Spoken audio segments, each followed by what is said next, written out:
নমস্কার বন্ধুরা।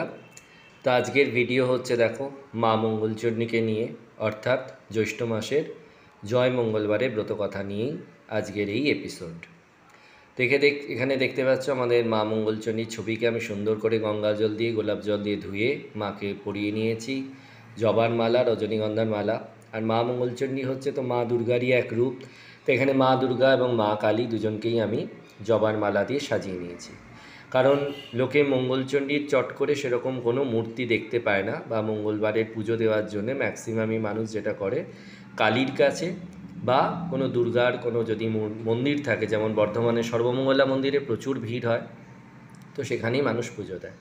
তো আমি সৌভাগ্যবশত আমার কাছে মা মঙ্গলচণ্ডীও যেমন আছেন, কারণ উনি আমার কুলের দেবী, কুলদেবী, তার সাথে এখানে রয়েছেন মা কালী এবং মা দুর্গা। তো মাকে দেখো প্রথমে পদ্মফুল, রজনীগন্ধা, জবার মালা দিয়ে সাজিয়ে নিয়েছি। মায়ের কোলে দিয়েছি পান, জোড়া কলা, সুপুরি 16 আনা। আর এখানে দেখো মায়ের নৈবেদ্যের জন্য রয়েছে কলা, আপেল, আম, শশা, লিচু, পিচ এবং জাম, এই 7 রকমের ফল। এই পিচটা সেই হরিদ্বার বেড়াতে গেছিলাম, সেখান থেকে নিয়ে এসেছি, জমিয়ে রেখে দিয়েছি। একটা আজকের পুজোর জন্য, আর একটা হচ্ছে ফলহারিণী পুজোর জন্য। এখানে দেখো মায়ের মিষ্টান্ন রয়েছে বিবিধ রকমের, আর তার সাথে ড্রাই ফ্রুটসের জন্য আলাদা একটা থালা আমি এখানে মায়ের সামনে নিবেদন করেছি। যে পুজো মানে তো শুধু একা মায়ের পুজো হবে না, সমস্ত দেবদেবীদেরই পুজো হবে। তো তোমরা জানো যে আমি প্রত্যেকটা ভিডিওতেই একবার সবাইকে দর্শন করিয়ে দিই, কারণ এটা রিকোয়েস্ট আছে যে দেখালে সবাইকে একবার করে দেখিয়ে দিতে, যাতে সবাইকে একবার দর্শন হয়ে যায়। তো এবার দেখো ধীরে ধীরে মায়ের কোলে দিয়েছি 17টি বেলপাতা, 17টি কাঁঠাল পাতা এবং একটি খিলি। এই বেলপাতা, কাঁঠাল পাতা, খিলি সবই আজ সকালবেলা জোগাড় করতে হয়েছে। কাঁঠাল পাতা তো লোকের বাড়ি থেকে নিয়ে আসতে হয়েছে, কলা পাতাও তাই, দুর্বও তাই। কলা পাতা দিয়ে, দুর্ব দিয়ে এবং 17টি চাল দিয়ে আমি এখানে খিলি তৈরি করে নিয়েছি। এই খিলিটা হচ্ছে প্রধান।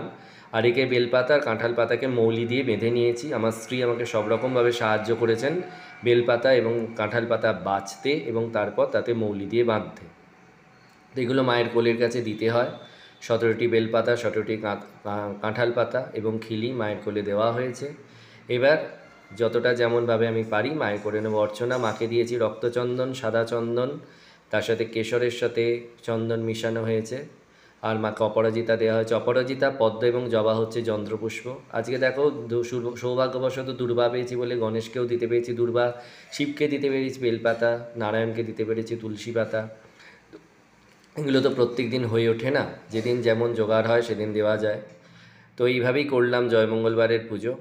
তো এখানে দেখো আমাদের 3 মাতৃশক্তি, তাই 3 জনকে দেওয়ার রাখা আছে, সুন্দর করে সাজানো। মায়ের পুজো আমার করা কমপ্লিট হয়ে গেছে। মায়ের মাথায় দিয়েছি বেলপাতা, দুর্ব, আতপ চাল দিয়ে আর জবা ফুল দিয়ে অর্ঘ্য, এবং আমার সাথে সাথে সবাই দিয়েছে মায়ের চরণে পুষ্পাঞ্জলি। আমি জানি না কেন জয় মঙ্গলবারের ব্রতকে বলা হয় শুধুমাত্র মেয়েদের ব্রত। কোনো নির্দিষ্ট পুজো কখনো কোনো নির্দিষ্ট একটি লিঙ্গর ক্ষেত্রে হতে পারে, এটা ঠিক মেনে নেওয়া যায় না। এগুলো হচ্ছে লিঙ্গ বৈষম্যের কারণে এই জিনিসগুলো করা হয়েছে।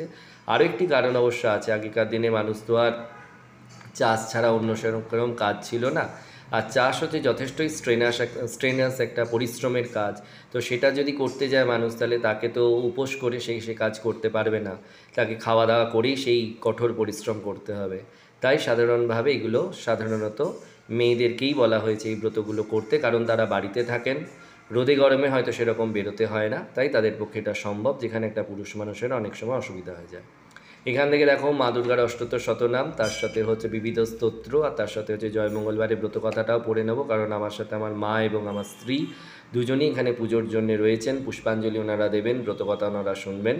তো এরকম খুব সাধারণভাবেই করে নিলাম মা মঙ্গলচণ্ডীর বিশেষ পুজো জয় মঙ্গলবারে। ভালো লাগলে লাইক, কমেন্ট, সাবস্ক্রাইব করতে ভুলো না। নমস্কার।